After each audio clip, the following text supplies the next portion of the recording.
Hi there, my name is Sam and I'm going to provide you with some tips for starting your assignments. So some tips that I have for you today are to understand assignment expectations, to overcome writer's block, and to manage your time. So if I asked you all to clap but I didn't give you any other instructions, some of you might clap quickly, slowly, softly, or loudly. Some of you might even clap in a pattern. But how would you know if you clapped in the way that I wanted you to? When we think about expectations, the idea of rubrics are so important. So here is a clapping skills rubric. On the left-hand side, you can see 3 categories: speed, volume, and rhythm. On the top, you can see levels, 1 through 4. The level 4 that gives you the most marks says that you have clapped exceptionally quick, exceptionally loud, and in an advanced intricate pattern. So if you were able to do this, you would get full marks. But if you hadn't looked at the rubric and you just clapped any way you wanted to, you might not end up with the best outcome. So rubrics are really important to look at. This is an example of one that is for a writing assignment. In this case, you can see the categories are along the top and the levels are along the left-hand side. It can be either way, but what you want to do is look for the highest level and look for what you're supposed to do in each category to meet that highest level. When you get assignments, you often are assigned instructions and rubrics, and you need to look at both of these carefully. Sometimes students only look at the instructions but fail to see where their marks are coming for in the rubrics. And this is really important to look at it to make sure you don't lose any marks unnecessarily. If you don't understand anything from your instructions or rubrics, you should definitely reach out to your professor as soon as possible. In my role here at the college, I often see students who tell me they don't want to bother professors, that the professors are busy, they don't want to be a burden, but that's what we're here for. We're here to help you, both in the library and your professors as well. So definitely as soon as you can, if you don't understand something, reach out so that you can do the best job. So the second tip I have for students is to overcome writer's block. So sometimes students can't get started on their assignments because they have an ideas block. They have too many ideas or too few ideas, and it's hard to get started. Sometimes students don't believe that they have good ideas, and this also stops them as well.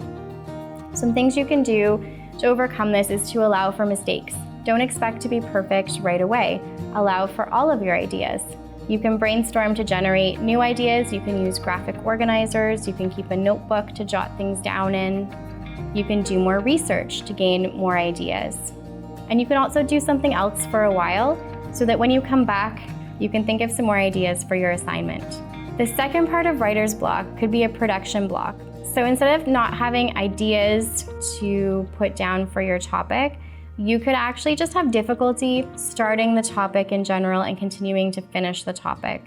This production block is sometimes because students are distracted or they don't have enough time. So some common tips that I have for students in these cases is to schedule your writing time, plan it out. Set goals and track your progress so you remain on task. You need to also identify distractions and avoid them while you're trying to write. This could mean that maybe you turn on, airplane mode on devices so that you don't get notifications, so things aren't distracting you while you're doing your writing. The third tip that I have for you when you're starting your assignments is related to this. So you need to practice good time management.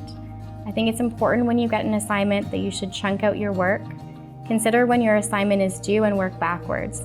So if you know when something is due, make sure you want to leave room for the editing process, the writing process, the brainstorming process, so you have enough time to make your assignment the best it can be.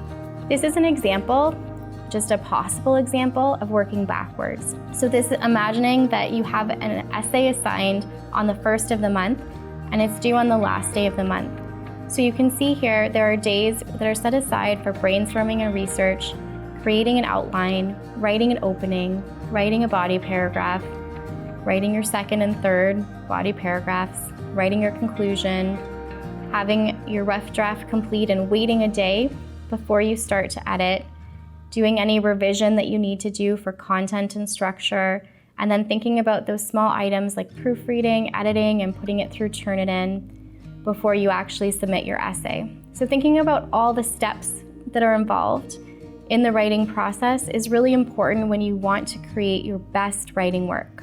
So we are here to help you. If you have any questions, this is my contact information below. I'm always happy to meet with students in an appointment to talk about getting started with your assignments or any other aspect of writing. For more information, check out our other videos or go to the library website.